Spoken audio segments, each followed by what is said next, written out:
সামনেই আসতে চলেছে গুরু পূর্ণিমা। আর গুরু পূর্ণিমাতে আমরা বাড়িতে কিভাবে সহজ সরল ভাবে শ্রী শ্রী সত্যনারায়ণ পুজো করে নেব, সেই ভিডিও আজকে আমি তোমাদের সঙ্গে শেয়ার করব। তো চলো তার আগে আমরা জেনে নিই গুরু পূর্ণিমা কবে পড়েছে।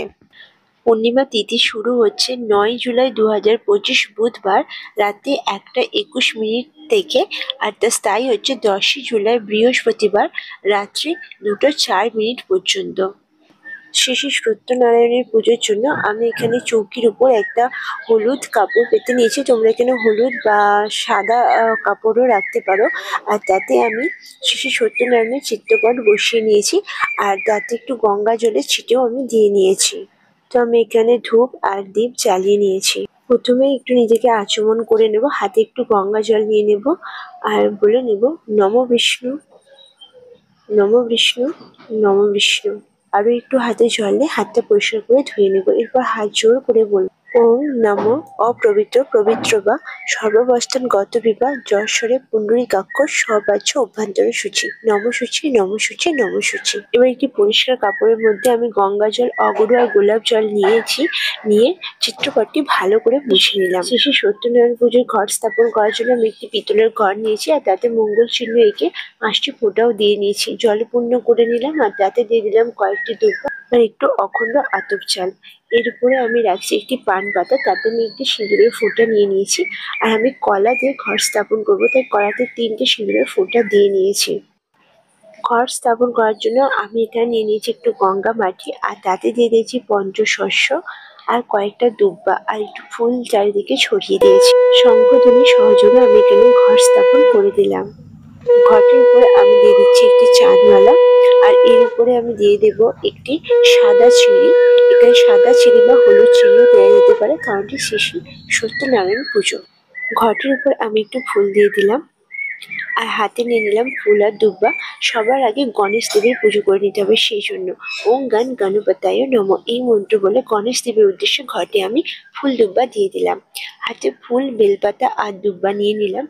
ওম শ্রী পঞ্চদেবতাভ্যই নমঃ এই মন্ত্র বলে আমি পঞ্চদেবতার উদ্দেশ্যে ঘটে ফুল, বেলপাতা, দুব্বা দিয়ে দিলাম। ওম নমো নারায়ণাই নমঃ এই মন্ত্র বলে শ্রী শ্রী সত্যনারায়ণের উদ্দেশ্যে আমি ঘটে ফুল আর তুলসী পাতা দিয়ে দিলাম। হাতে ফুল, বেলপাতা, দুব্বা নিয়ে নিয়েছি। ওম লক্ষ্মী দেব্যই নমঃ এই মন্ত্র বলে ঘটে মা লক্ষ্মীর উদ্দেশ্যে আমি ফুল, বেলপাতা, দুব্বা দিয়ে দিলাম। শ্রী শ্রী সত্যনারায়ণকে আমি একটি ফুলের মালা পরিয়ে দিলাম, আর সাদা চন্দনের তিলক করিয়ে দিলাম। সঙ্গে সমস্ত দেবদেবীকেও চন্দনের তিলক করিয়ে দিলাম। শ্রী শ্রী সত্যনারায়ণ পুজোয় অবশ্যই মোকাম সাজাতে হয়। তো মোকাম সাজানোর জন্য আমি এখানে 5টি পান পাতা নিয়ে নিয়েছি। পান পাতাগুলোকে ভালো করে গঙ্গা জলে ধুয়ে নিয়েছি। আর দেখো এইভাবে 5টি পান পাতাকে রাখতে হবে মোকাম সাজানোর জন্য। দু সাইডে দুটো পান পাতা, দুটো দুটো 4টে পান পাতা রাখতে হবে। তো ডান দিকে আর বাঁ দিকে 4টি পান পাতা, আর মাঝখানে একটি পান পাতা রাখতে হবে। প্রতিটা পান পাতাতেই আমরা একটা করে কলা দিয়ে দেবো। 5টি পান পাতার জন্য 5টি কলা লাগবে। তার সঙ্গে প্রতিটা পান পাতাতে আমরা দিয়ে দেবো একটি করে সুপারি, আর প্রতিটা পান পাতার উপরে আমরা দিয়ে দেবো একটি করে পৈতে। 5টি পৈতে আমার এখানে লাগলো। আর দিয়ে দিচ্ছি অখণ্ড আতপ চাল, অল্প একটু করে অখণ্ড আতপ চাল দিয়ে দিলাম 5টাতেই। একটু করে ফুল দিয়ে দিলাম, 5টা মোকামেই একটি করে ফুল দিয়ে দিলাম। আর দিয়ে দিচ্ছি একটি করে বাতাসা, 5টা মোকামে একটা করে বাতাসা আমি এখানে দিয়ে দিচ্ছি।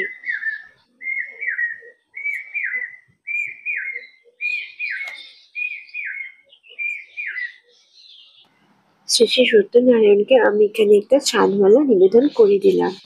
শ্রী চন্দন সহযোগে কয়েকটি তুলসী পাতা শ্রী শ্রী সত্যনারায়ণ ঠাকুরকে নিবেদন করে দিলাম। সঙ্গে একটি তুলসী দলও আমি শ্রী চন্দন সহযোগে নিবেদন করে দিলাম।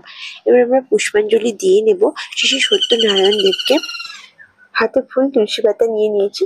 শ্রী শ্রী সত্যনারায়ণ দেবের পুষ্পাঞ্জলির মন্ত্রটি হলো ওম নমস্তে বিশ্বরূপায় শঙ্খ চক্র ধরায় চ প্রদ্যনাভায় দেবায় ঋষিকপতয়ে নমঃ নম অনন্ত স্বরূপায় ত্রিগুণাত্মক বিভাসনে এসব পুষ্পাঞ্জলি ওম সত্যনারায়ণের নমঃ এই মন্ত্র বলে আমরা শ্রী শ্রী সত্যনারায়ণের উদ্দেশ্যে প্রথমবার পুষ্পাঞ্জলি দিয়ে নেব। এই একই মন্ত্র বলে আমরা 3বার পুষ্পাঞ্জলি দিয়ে নেব, হাতে ফুল আর তুলসী পাতা নিয়ে। এরপর হাত জোড় করে আমরা প্রণাম মন্ত্র পাঠ করে নেব। শ্রী শ্রী সত্যনারায়ণ ঠাকুরের প্রণাম মন্ত্রটি হলো নমো ব্রহ্মাণ্য দেবায় গুরু ব্রহ্মাণ্য হিতায় চ জগদ্ধিতায় শ্রীকৃষ্ণায় গোবিন্দায় নমো নমঃ।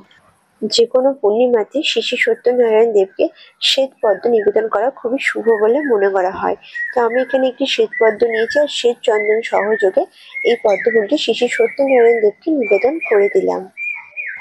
এবার আমি ভোগ নিবেদন করে দেবো। প্রথমে পঞ্চদেবতার উদ্দেশ্যে আমি একটি নৈবেদ্য নিবেদন করে দিলাম। আর শ্রী শ্রী সত্যনারায়ণ পুজোতে অবশ্যই সিন্নি দিতে হয়, তো আমি এখানে সিন্নি দিয়ে দিলাম, ভগবানের উদ্দেশ্যে নিবেদন করে দিলাম। সঙ্গে সাদা সন্দেশ তুলসী পাতার সহযোগে নিবেদন করে দিলাম। তুলসী পাতার সহযোগে অবশ্যই শ্রী শ্রী সত্যনারায়ণ দেবকে ভোগ নিবেদন করতে হবে। এরপর আমি আরতি করে নিচ্ছি। প্রথমে প্রদীপ দিয়ে শ্রী শ্রী সত্যনারায়ণ দেবকে আরতি করে নেব, তারপর ধূপ দিয়ে আমি আরতি করে নেব। এরপর পঞ্চপ্রদীপ দিয়ে আমি আরতি করে নিচ্ছি। কর্পূর দিয়ে আমি শ্রী শ্রী সত্যনারায়ণ দেবের আরতি করে নিচ্ছি। এরপর ধুনো দিয়ে আমি শ্রী শ্রী সত্যনারায়ণ দেবের আরতি করে নেব। এই আরতি করে নেবার পর ধুনো গোটা বাড়িতে আমি দেখিয়ে নেব। তো এই ছিল আজকে শ্রী শ্রী সত্যনারায়ণ দেবের পুজো বিধি। কিভাবে আমরা গুরু পূর্ণিমার দিন বাড়িতে সত্যনারায়ণ দেবের পুজো করে নিতে পারি সেই ভিডিও আমি তোমাদের সঙ্গে শেয়ার করে নিলাম। ভালো লাগলে অবশ্যই লাইক শেয়ার কমেন্ট করো, আমাদের চ্যানেলকে সাবস্ক্রাইব করে পাশে থেকো। চলো নেক্সট ভিডিওতে দেখা হচ্ছে।